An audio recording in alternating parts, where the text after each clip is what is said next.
UKLO 1 year masters. No IELTS required up to 5 years visa. High visa success rate. Sri Reddy ఈమె గురించి ప్రత్యేకంగా పరిచయం అక్కర్లేని పేరు. సోషల్ మీడియాలో యాక్టివ్గా ఉన్న వారికి తప్పకుండా శ్రీరెడ్డి పేరు తెలుస్తుంది. నటిగా కంటే సోషల్ మీడియాలో వివాదాస్పద వ్యక్తిగానే ఆమె సుపరిచితం. అయితే ఇప్పుడు శ్రీరెడ్డి చుట్టూ ఉచ్చు బిగుసుకోనుంది. క్షమాపణలు చెప్పినా వదిలే ప్రసక్తే లేదని కూటమి అంటుంది. ఈ క్రమంలో నెక్స్ట్ శ్రీరెడ్డి పని పట్టనుంది. గత 5 ఏళ్లుగా సోషల్ మీడియా వేదికగా ఆమె చేసిన వ్యాఖ్యలు అన్ని ఇన్ని కావు. పుట్టలుగా మాటలు జారింది. చిన్న పెద్ద తేడా లేకుండా వ్యవహరించిన సందర్భాలు కూడా ఉన్నాయి. కూటమి అధికారంలోకి వచ్చిన తర్వాత కూడా ఆమె వ్యవహార శైలి అలానే నడిచింది. తన యూట్యూబ్ ఛానల్ ద్వారా వివాదాస్పద వీడియోలు బయట పెడుతూనే ఉన్నారు. అయితే తాజాగా కూటమి ప్రభుత్వం సోషల్ మీడియా యాక్టివిటీస్ పై దృష్టి పెట్టింది. సీరియస్ యాక్షన్లోకి దిగింది. దీంతో రాష్ట్ర వ్యాప్తంగా వైసీపీ సోషల్ మీడియా ప్రతినిధులు అరెస్ట్ అవుతున్నారు, రిమాండ్ కు పంపిస్తున్నారు. కఠినమైన శిక్షలు నమోదు చేస్తుండటంతో ఒక రకమైన ఆందోళన వారిలో కనిపిస్తుంది. ఈ తరుణంలో నటి శ్రీరెడ్డి ప్రత్యేక వీడియో విడుదల చేశారు.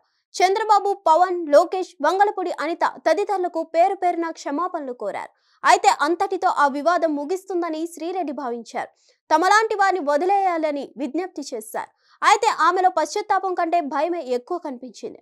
అందుకే ఆమెను వదిలిపెట్టకూడదని ప్రభుత్వం భావించినట్లు తెలుస్తుంది. ఆమె క్షమాపణలు కోరిన ఇతర వైసీపీ నేతల సలహాలోనే ఆమెపై చర్యలు తీసుకోవాలని భావిస్తున్నట్లు సమాచారం. తాజాగా అనకాపల్లిలో ఆమెపై కేసు నమోదైంది. CM Chandrababu, deputy CM Pawan Kalyan, మంత్రులు లోకేష్, వంగలపూడి అనితాలపై దుర్భాషలాడిన శ్రీరెడ్డిపై కఠిన చర్యలు తీసుకోవాలని కోరుతూ తెలుగు మహిళలు అనకాపల్లి పట్టణ పోలీస్ స్టేషన్లో ఫిర్యాదు చేశారు. దీంతో ఆమెపై పోలీసులు కేసు నమోదు చేశారు. అయితే ఇటీవల రామ్ గోపాల్ వర్మతో పాటు పోసాని కృష్ణమురళిపై కేసులు నమోదయ్యాయి. ఇప్పుడు ఆ సరసన శ్రీరెడ్డి కూడా చేరారు. ఆమెపై కఠిన చర్యలకు దిగే అవకాశం ఉంది. అయితే ప్రస్తుతం ఆమె పక్క రాష్ట్రాల్లో ఉన్నట్లు ప్రచారం సాగుతుంది. సినీ ఇండస్ట్రీలో తనకు అన్యాయం జరిగిందంటూ సంచలన ఆరోపణలు చేశారు శ్రీరెడ్డి. సినిమా అవకాశాల కోసం తనను వాడుకున్నారని కూడా ఆరోపించింది. ఈ క్రమంలో మెగా కుటుంబంపై విమర్శలు గుప్పించారు.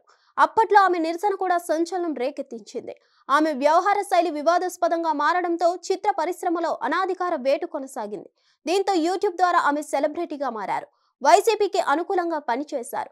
ఈ క్రమంలో రాజకీయ ప్రత్యర్థులపై తీవ్ర స్థాయిలో విరుచుకుపడ్డారు.